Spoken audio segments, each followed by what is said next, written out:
কৃষ্ণ। আমি আজি শ্ৰী শ্ৰী কামদিয়াল সত্ৰৰ ডেকা সত্ৰাধিকাৰ তপন গোস্বামী প্ৰভুক আমি প্ৰথমতে আমাৰ ভক্তিৰালোক চেনেলৰ তৰফৰ পৰা তেখেতক আমি সেৱা নিবেদিছোঁ। কৃষ্ণ। লগত আমি তেখেতক আমাৰ ভক্তিৰালোক ইউটিউব চেনেললৈ সশ্ৰদ্ধা নিবেদন আৰু আমি স্বাগতম জনাইছোঁ। কৃষ্ণ। এতিয়া আমি আপোনাৰ পৰা জানিব বিচাৰিছোঁ যে সত্ৰভাগ বৰ্তমান ইয়াত কিমান বছৰ হ'ল, মানে কিমান দিনীয়া পুৰণা? নমস্কাৰ, জয় জয়তে শ্ৰী শ্ৰী নীলগোবিন্দ কামদিয়াল সত্ৰৰ তৰফৰ পৰা আপোনাক ভকতপ্ৰাণ বৈষ্ণৱলৈ আমাৰ আগন্তুক ইংৰাজী নতুন বছৰ ভক্তিভৰা সেৱা নিবেদিছোঁ। সকলোৰে যাতে আগন্তুক আহিবলগীয়া দিনবিলাক সুন্দৰ হওক, গোবিন্দই যাতে সকলোকে সুস্বাস্থ্যৱান কৰি ৰাখক তাৰে কামনা কৰিছোঁ। এই শ্ৰী শ্ৰী নীলগোবিন্দ কামদিয়াল সত্ৰ ইতিবৃত্তি বুলি ক'বলৈ ছয়দুৱাৰ অঞ্চলটো এসময়ত দফলাৰ উপদ্ৰৱ হৈছিল। হয়। দফলাৰ উপদ্ৰৱত তিষ্ঠিব নোৱাৰি বহু মানুহ ইয়াৰ পৰা বিতাড়িত হৈছিল। সেই সময়তেই মাজুলীৰ পৰা অহা কামদেৱ নামৰ এজন ভকত ইয়াতে সত্ৰৰ পতা চিন্তা চৰ্চা কৰি ইয়াতেই তেওঁ চিন্তা চৰ্চা কৰিলে। যদিও দফলাৰ উপদ্ৰৱত থাকিব নোৱাৰি তেওঁ নগাঁও পাইছিলগৈ। নগাঁৱতো তেওঁ তাত কিছুমান বিশৃংখল দেখি পুনৰ আহি এই ঠাইতে সত্ৰ পতা মানস কৰি চাফ চিকুণ কৰি জেগা আঁতৰাই মেলি তেওঁ সত্ৰ পতা সিদ্ধান্ত কৰিলে। কিন্তু সত্ৰ পাতিবলৈ হ'লেও তেওঁ ইয়াত এভাগ মূৰ্তি লাগিব। সেয়েহে তেওঁ মূৰ্তি বিচাৰি অযোধ্যা পাইছিলগৈ। অযোধ্যাৰ পৰা তেওঁ কেইবাভাগো মূৰ্তি আনি ইয়াত পাইছিলহি। আটাইতকৈ সুন্দৰ মূৰ্তিভাগ শ্ৰী শ্ৰী আউনীআটী সত্ৰ মাজুলীয়ে সেইভাগ মূৰ্তি লৈ গৈছে। এভাগ দক্ষিণপাট সত্ৰত নিয়া হৈছে, এভাগ কুৰুৱাবাহী আৰু এভাগ আমাৰ ওচৰতে থকা ডিফলু সত্ৰ আৰু নীলগোবিন্দ মূৰ্তি কামদিয়াল সত্ৰত 1228 শকতেই স্থাপন কৰি সত্ৰ পাতিছে। কিন্তু সত্ৰৰ খোদিত চন আমাৰ 1650 শক, মূৰ্তি খোদিত চন হৈছে 1228 শক। তাৰ পৰা কামদেৱ তেওঁ সত্ৰ পাতি ইয়াতে বিভিন্ন প্ৰান্তৰ ভকত শিষ্য গোটাই তেওঁ সত্ৰ পতা সিদ্ধান্ত সত্ৰ হ'ল। সেই সত্ৰ কামদেৱেই আছিলে প্ৰথম এই সত্ৰৰ সত্ৰাধিকাৰ। বৰ্তমানলৈকে পৰ্যায়ক্ৰমে আমাৰ 17জন সত্ৰাধিকাৰ এই কামদিয়াল সত্ৰত ইতিমধ্যে পৰলোকপ্ৰাপ্তি হৈছে।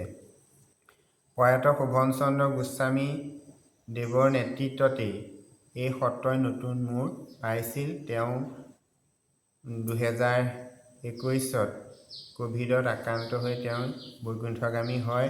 তেওঁ অপান প্ৰচেষ্টাত আজি কামদিয়াল সত্ৰই এটি নতুন ৰূপ পাইছে। তেওঁ যি কায়িকভাৱে কষ্ট, চৰকাৰৰ লগত গৈ যি যোগাযোগ কৰি অনুদান আনি সত্ৰভাগ পাতিছে।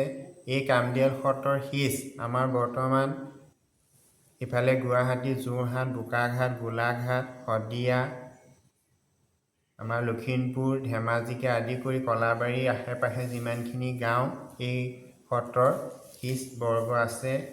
আৰু এই সত্ৰত মাজুলীৰ আউনীআটী সত্ৰ, এই সত্ৰৰ আজ্ঞাবাহী সত্ৰ। প্ৰথম আউনীআটী সত্ৰাধিকাৰ প্ৰভু ঈশ্বৰে সিংহাসন আমাৰ প্ৰতিষ্ঠা কৰিছিল।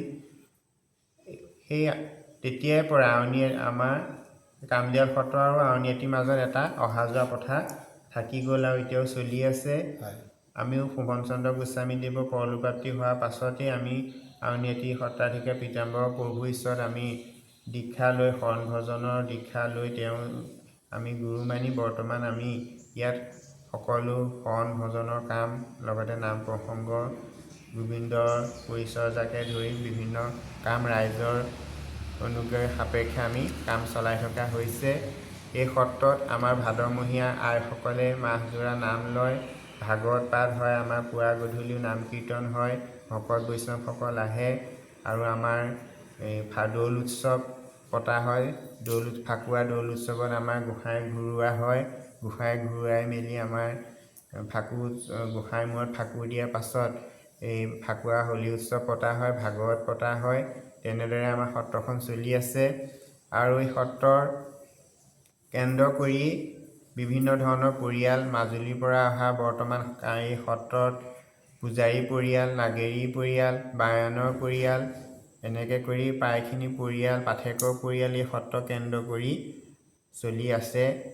বৰ্তমান আমাৰ নীলগোবিন্দ যি মূৰ্তি, তেওঁক আমাৰ স্নান কৰোৱা হয়।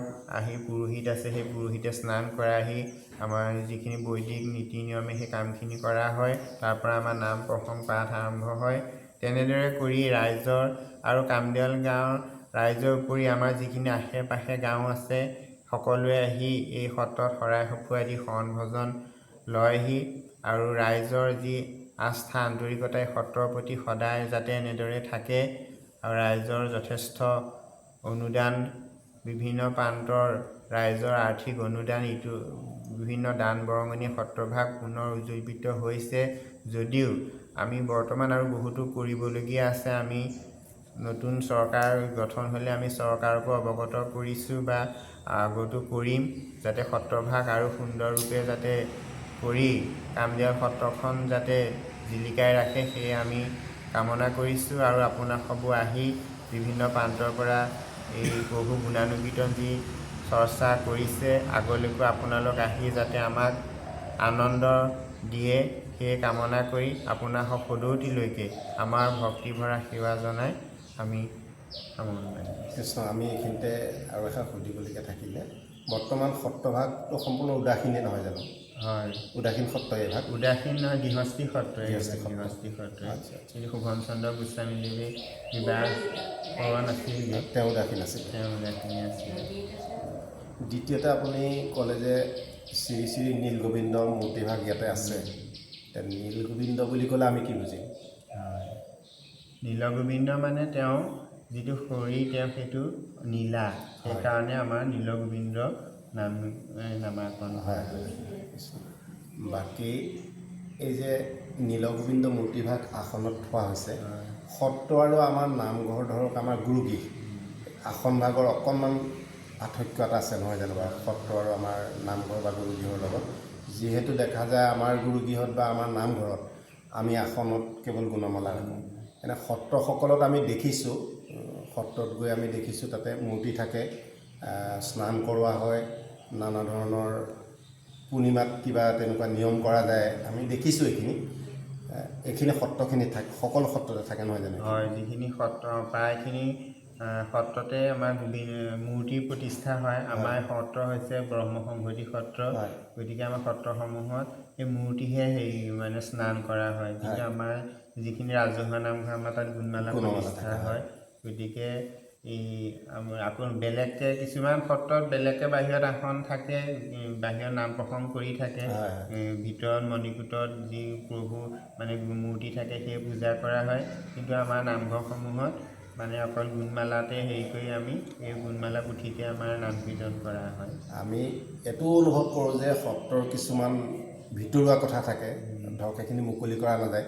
তথাপিতো যদি মানে মুকলি কৰিব নলগীয়া প্ৰশ্নও যদি আপোনাক কৰা হৈছে, সেইখিনি আপুনি ক্ষমা কৰিব, যিহেতু আমি জানিব বিচাৰিছোঁ। আৰু বাকী আজি আপোনাৰ সত্ৰভাগলৈ আহি আমি যথেষ্ট সুখী, লগত ভকত বৈষ্ণৱ আহিছে। গতিকে আপোনালোকৰ এই সত্ৰত নাম পাঠটো হয়, ক'লে আপুনি, গোপিনী নামো হয়, ভাগৱত হয়, সকলোখিনি হয়। বাকী ইয়াত চৰকাৰীভাৱে সা সুবিধাখিনি গোটেইখিনি আছে নহয় জানো? চৰকাৰীভাৱে এতিয়া নাই, কিন্তু আগতে চৰকাৰীভাৱে অনুদান পোৱা হৈছে, কিন্তু বৰ্তমান এতিয়ালৈকে কোনো পোৱা নাই। আমিও চৰকাৰৰ লগত যোগাযোগ কৰি থকা হৈছে, যাতে সত্ৰভাগ আৰু অকণমান সুন্দৰকৈ কেনেদৰে কৰিব পাৰি, তাৰে আমি চিন্তা চৰ্চা কৰি থকা হৈছে। কৃষ্ণ, বাৰু যি কি নহওক, আমি আমাৰ ভক্তিৰ আলোক ইউটিউব চেনেলৰ পৰা আপোনাক পুনৰবাৰ সেৱা নিবেদিছোঁ।